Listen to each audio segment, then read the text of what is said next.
मोठवाद वैष्णव गाडी साईडतून किसून बरं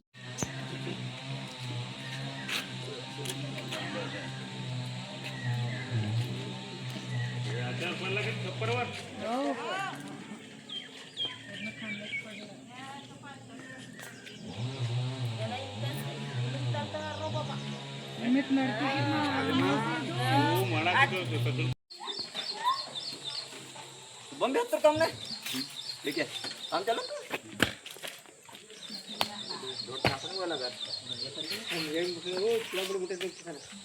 उडलंय इकड तिकड नाही तो घर जातो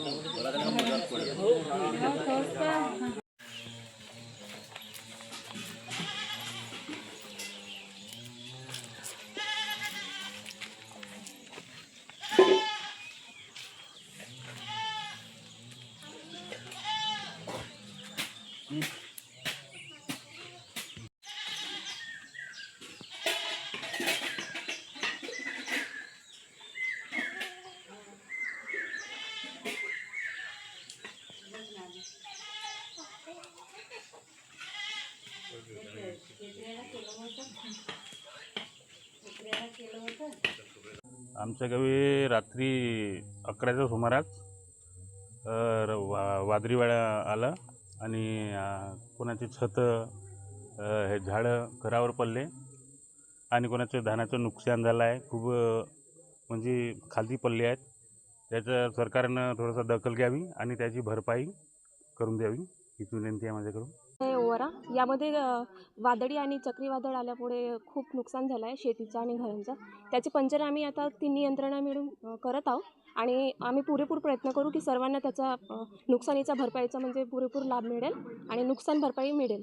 जवळपास किती घरं असेल असे छत उडाले तरी पण 20-25च्या दरम्यान. आमच्या गावामध्ये वादळी वाराला अंदाजे 11 वाजताच्या सुमारास वादळी पावसाने घरांचं मोठं नुकसान झाले आहे. घरावर काही झाडं पडले आहेत आणि सीटा होते ते सीटाही उडाले आहेत. तरी मी विनंती करतो शासनाला की त्यांचे नुकसान भरपाई करून द्यावी हीच माझी अपेक्षा आहे. आपल्या गावामध्ये रात्रीच्या हवा तुफानामध्ये आणि चक्रीवादळाच्या लोकांचं खूप नुकसान झाले आहे आणि कोणाचे घरं सीटं वगैरे आणि सर्व पलटले आहे. कोणाचे बाथरूम वगैरे तुटले आहे एवढेच सांगू शकते.